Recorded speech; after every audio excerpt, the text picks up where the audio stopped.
E se o banco onde você guarda seu dinheiro tivesse comprado bilhões em créditos que nunca existiram?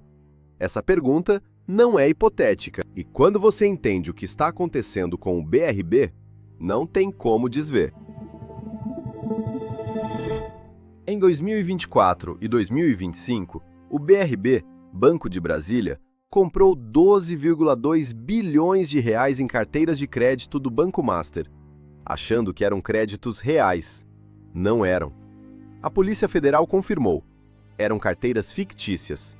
Créditos que não existiam. Isso não é pequeno. Agora imagina um servidor público do Distrito Federal. Trabalhou a vida inteira. Contribuiu para a Previdência. Tem uma aposentadoria guardada no IPREV. O que ele não sabe é que 7% de todo o patrimônio do fundo dele está no BRB. É exatamente aí que isso começa a impactar. Funciona assim. Quando um banco empresta dinheiro, esse conjunto de empréstimos vira um ativo. Pode ser vendido para outro banco, que passa a receber os pagamentos futuros.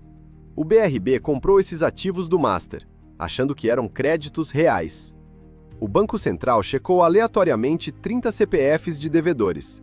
Não encontrou correspondência real em nenhum deles. Nenhum. O dinheiro do BRB foi trocado por nada.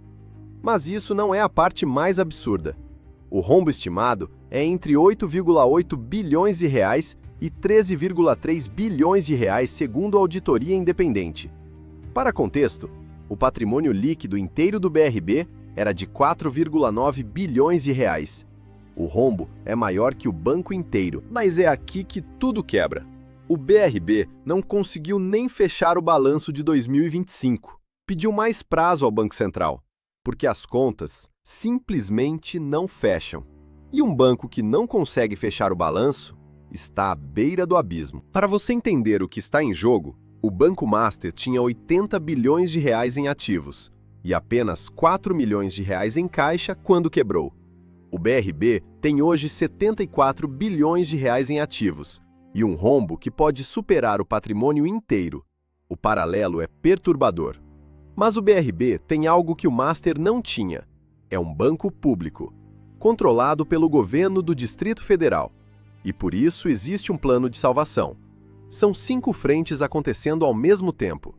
4 bilhões de reais de empréstimo do FGC, 4 bilhões de reais de sindicato de bancos privados, até 3 bilhões de reais de venda de imóveis públicos, até 1 bilhão de reais em venda de subsidiárias, emissão de novas ações de até 8,9 bilhões de reais. No papel, daria para fechar o rombo. Agora presta atenção nisso.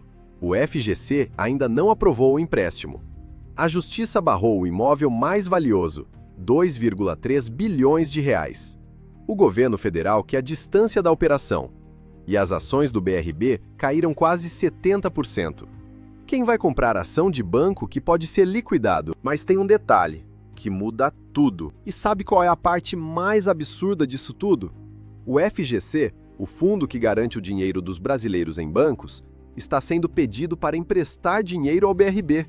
Ou seja, o Fundo de Segurança dos Depositantes está sendo usado para salvar um banco, cujo colapso acionaria esse mesmo fundo. Emprestar agora é mais barato do que pagar 50 bilhões de reais em depósitos de clientes depois. Isso não deveria precisar existir, mas existe. O ciclo é assim. O BRB comprou créditos fictícios para crescer. O rombo ficou maior que o banco. O governo precisa salvar o banco. Para salvar, precisa vender ativos públicos. Vender com urgência significa vender mais barato. Quanto mais parece que vai resolver, mais caro fica a conta. E quanto mais caro fica a conta, menos sobra para os cidadãos do DF. Volta naquele servidor público lá do começo. Ele acha que sua aposentadoria está segura. Mas o IPREV tem 12% do BRB.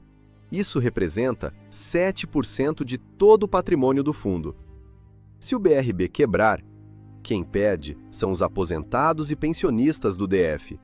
Pessoas que não compraram nenhuma carteira fictícia, não tomaram nenhuma decisão errada, só trabalharam. E isso não é só sobre ele. O BRB tem até agosto de 2026 para concluir a capitalização.